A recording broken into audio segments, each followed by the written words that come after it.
आप सभी विद्यार्थियों का हमारे YouTube चैनल पर हार्दिक स्वागत है।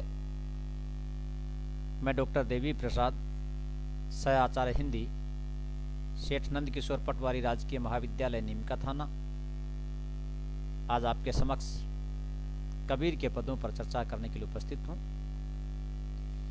पंडित दीनदयाल उपाध्याय शेखावाटी विश्वविद्यालय सीकर स्नातक प्रथम वर्ष हिंदी साहित्य के प्रथम प्रश्न पत्र आदिकाल एवं भक्ति काल में संत कवि कबीर को भी सम्मिलित किया गया है। और आज हम कबीर का एक बहुत ही महत्वपूर्ण पढ़ने जा रहे हैं। विद्यार्थियों, आपको जानकारी होगी कि परीक्षा में कबीर के पदों की व्याख्याएं पूछी जाती हैं और कबीर पर प्रश्न भी आते हैं।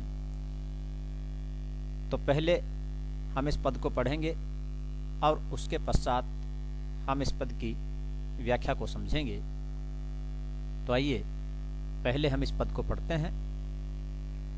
पंडित बाद बदन ते झूठा, पंडित बाद बदन ते झूठा, राम कहाँ दुनिया गति पावे, खांड कहाँ मुख मीठा, पावक कहाँ पाँव जे दाझे, जल कही तृषा बुझाई, भोजन कहाँ भूख जे भागे, तो सब कोई तेजाई, नरक साथ सुवा हरि बोले, हरि प्रताप न जाने, जो कब हों उड़ी जाए जंगल में, बहुरी न सुरते आने, सांची प्रीति विषय माया सु, हरि भक्तिन सो दासी, कहे कबीर प्रेम नहीं उपजो, बांध्यो जमपुर जासी, पंडित बाद बदन ते झूठा, राम कहाँ दुनिया गति पावे, खांड कहाँ मुख मीठा, पंडित बाद बदन ते झूठा। विद्यार्थियों, आपको परीक्षा में किसी भी पद की व्याख्या करने से पहले आपको उसका प्रसंग लिखना होता है।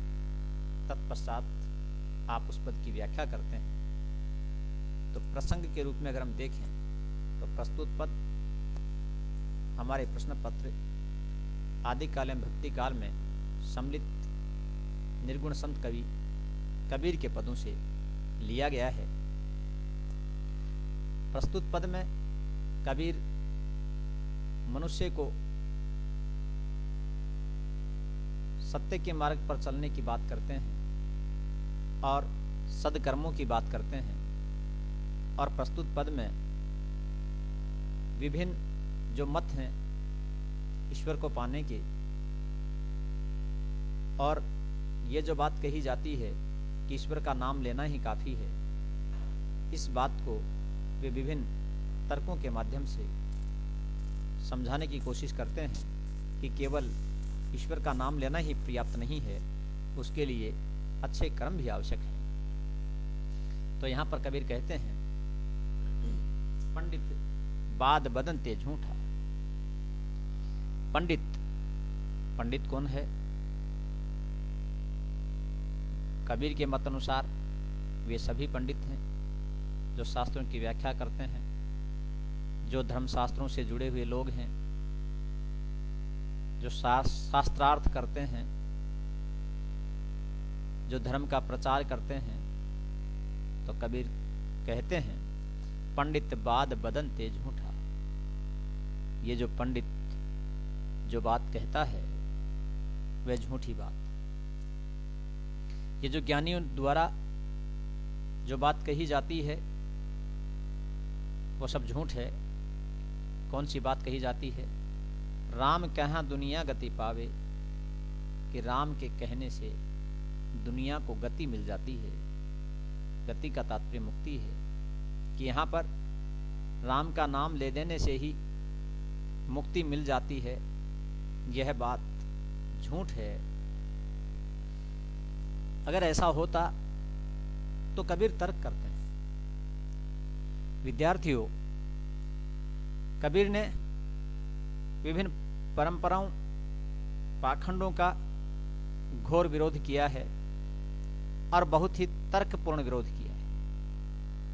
उनके अकाट्य तर्क हमें देखने को मिलते हैं। प्रस्तुत पद में भी कवि कबीर तर्क करते हैं कि राम कहाँ दुनिया गति पावे, खांड कहाँ मुख मीठा। अगर राम का नाम ले देने से ही दुनिया को मुक्ति मिल जाती, कोई भी व्यक्ति मुक्त हो जाता। खांड कहाँ मुख मीठा, तो फिर तो खांड कह देने मात्र से मुंह मीठा हो जाना चाहिए था। क्या ऐसा होता है? क्या ऐसा संभव है कि खांड का नाम ले देने से मुंह मीठा हो जाए? और फिर कहते हैं, पावक कहाँ पाँव जे दाझे, जल कही तृषा बुझाई। पावक का नाम ले देने से पैर जल जाता, परंतु ऐसा भी नहीं होता है। जल कही तृषा बुझाई, केवल जल का उच्चारण कर देने मात्र से प्यास बुझ जाती। तृषा प्यास, पावक कहते हैं अग्नि को, दाझे जलना। जल कही तृषा बुझाई, तो जल को उच्चारण कर देने से, पानी का नाम ले देने से ही प्यास बुझ जाती। परंतु सच्चाई तो यह है कि जब प्यास लगी हो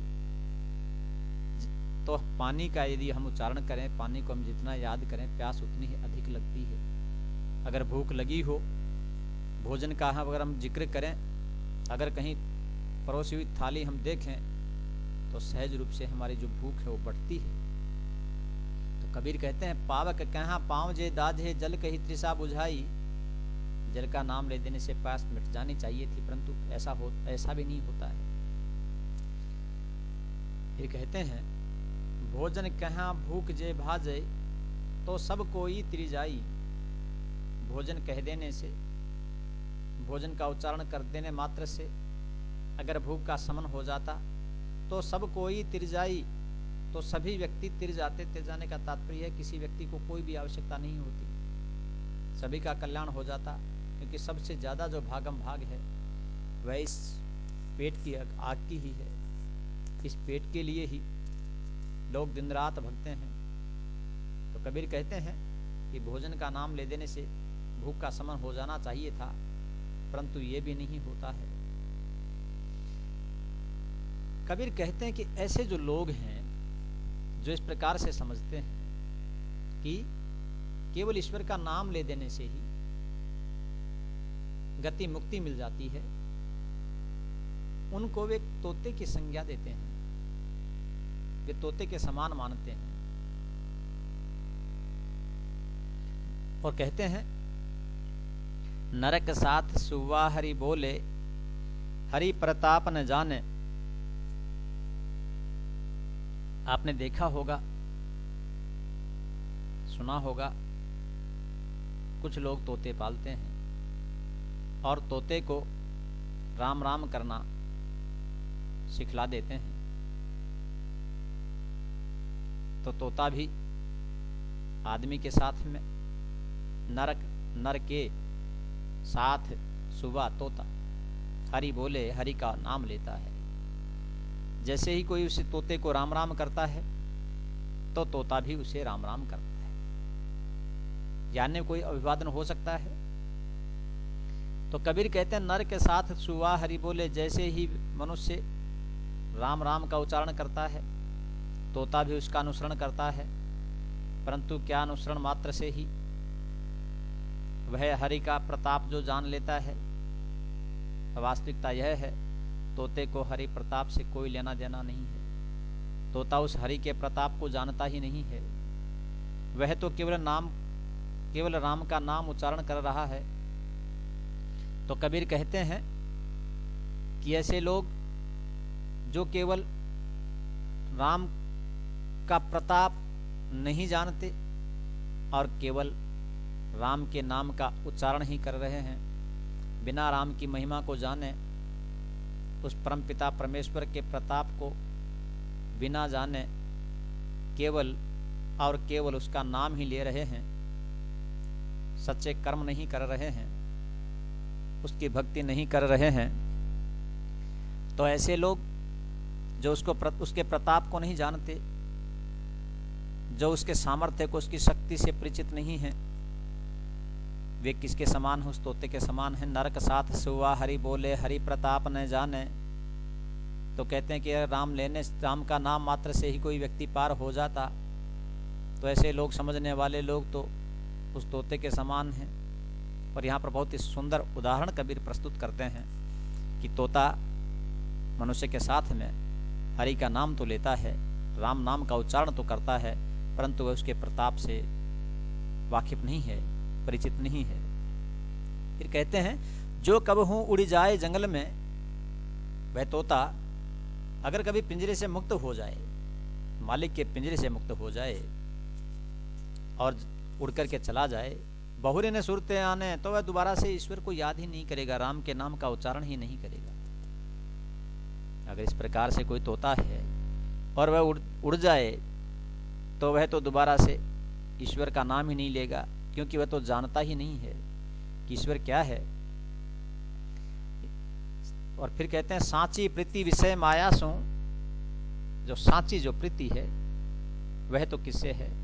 विषय वासनाओं से है। और हरि भक्तिन सो दासी हासी, वे तो हरि भक्ति जो है, जो हरि भक्तिन, जो हरि के जो भक्त हैं, उनका तो वे हंसी मजाक उड़ाते हैं, उनके लिए तो वे हंसी मजाक के पात्र हैं। और यूँ कहें कि भगवान की जो भक्ति है, वे तो उसे बहुत ही हल्के रूप में लेते हैं। असली जो उनकी बात है, उनका असली जो रस है, वह तो विषय वासनाओं में है। ईश्वर भक्ति से उनमें उनका कोई विशेष लगाव नहीं है। और फिर कहते हैं कि ऐसे लोग तो दिखावा करते हैं। और इस पद के अंत में कबीर कहते हैं, कहे कबीर प्रेम नहीं उपजो, बांधो जमपुर जासी। अरे सजनों, ऐसे लोगों के हृदय में प्रेम उत्पन्न नहीं हुआ है, जिनके हृदय में उसके लिए प्रेम नहीं है, उस प्रेम पिता परमेश्वर के लिए प्रेम नहीं है, वे व्यक्ति तो ऐसे के ऐसे ही इन्हीं बंधनों में बंधे हुए यमपुर को जाएंगे, नरक को प्राप्त हो जाएंगे। कबीर ने इस पद में प्रेम को विशेष महत्व दिया है। तो कबीर कहते हैं, कहे कबीर प्रेम नहीं उपजो, बांधो जमपुर जासी। जिन लोगों के हृदय में प्रेम उत्पन्न नहीं हुआ है, केवल राम का नाम जो लोग लेते हैं और राम का नाम ले देने मात्र से ही जो मुक्ति समझते हैं, जो मुक्ति को प्राप्त हो जाना चाहते हैं, ऐसे लोगों को असली समझ नहीं है। ऐसे लोग उस तोते के समान हैं, वे मूढ़ लोग हैं जो ऐसा समझते हैं केवल राम का नाम ले देने से ही मुक्ति नहीं होती है, उसमें राम के प्रति प्रेम भी होना चाहिए। तो आपने इस व्याख्या को सुना। अगर विशेष के रूप से हम देखें इसमें, तो कबीर ने पाखंड पर तीखा प्रहार किया है। इसी के साथ में पंडितों पर भी तीखा प्रहार कबीर करते हैं।